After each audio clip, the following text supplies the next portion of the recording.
రహస్యం. ఒక ఊరిలో రాము, సోము అనే ఇద్దరు మిత్రులు ఉండేవారు. ఆ ఇద్దరు మొక్కజొన్న సాగు చేసేవారు. ఆ ఏడు పంటైతే ఏపుగా పెరిగింది కాని వాటికి జొన్న కంకులు కాయలేదు. దాంతో వ్యవసాయంలో నష్టం వచ్చింది. ఇక రాము, సోములు ఆ ఊరిలో ఉండి లాభం లేదని జీవనోపాధి కోసం పొరుగురికి ప్రయాణం చేయాలని నిశ్చయించుకున్నారు. పొరుగు ఊరికి వెళ్లాలంటే మధ్యదారిలో ఒక అడవి వస్తుంది. దట్టమైన ఆ అడవి దాటితే కాని పొరుగురికి చేరలేరు. ఆ అడవిలో రకరకాల జంతువులుంటాయని వారికి తెలుసు. అందుకే ఏ జంతువు ఎదురైనా దాన్ని ఇద్దరూ కలిసికట్టుగా ఎదిరించాలని నిర్ణయించుకున్నారు. అనుకున్న ప్రకారం మర్నాడు పొరుగురికి బయలుదేరారు రాము, సోము. అలాగే అడవిలోకి ప్రవేశించారు. గట్టిగా ఒకరి చేతులు మరొకరు పట్టుకుని భయం భయంగా నడవసాగారు. అలా కొంత దూరం నడిచిన వారికి హఠాత్తుగా దూరంలో ఒక ఎలుగుబంటి కనిపించింది. వెంటనే ఇద్దరూ మరింత భయపడిపోయారు. ఏం చేద్దాం అన్నాడు రాము. వేగంగా పారిపోదాం అన్నాడు సోము.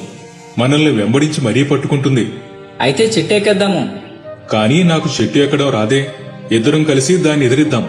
నాకు చెట్టు ఎక్కడం వచ్చు కదా, నీ దారి నువ్వు చూసుకో అని సోము చేయి వదిలించుకుని గబగబా పక్కనున్న చెట్టు ఎక్కేశాడు.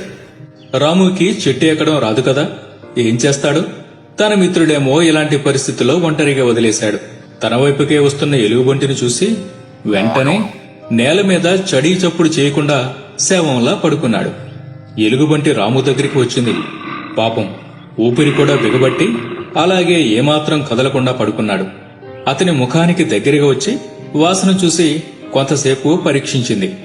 అతడు చనిపోయాడని నిర్ధారించుకుంది. ఎలుగుబంటి చనిపోయిన జీవులను తినదు. అందుకే చివరికి అతని వదిలేసి వెళ్లిపోయింది. ఎలుగుబంటి వెళ్లిపోయాక రాము నెమ్మదిగా లేచాడు.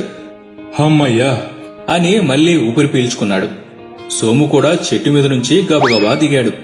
ఎలుగుబంటి రాముకి దగ్గరగా వచ్చి వాసన చూసినప్పుడు అతని చెవిలో ఏదో రహస్యం చెప్పిందనుకుని అపోహపడ్డాడు.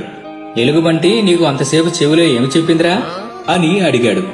అవసరానికి ఆదుకొని వాళ్ళు స్నేహితులే కారు అని నాతో ఎలుగుబంటి చెప్పింది అని రాము జవాబిచ్చి తన దారి తాను చూసుకున్నాడు. ఈ కథలో నీతి ఏమిటంటే కష్టసుఖాల్లో తోడుండేవాడే నిజమైన స్నేహితుడు.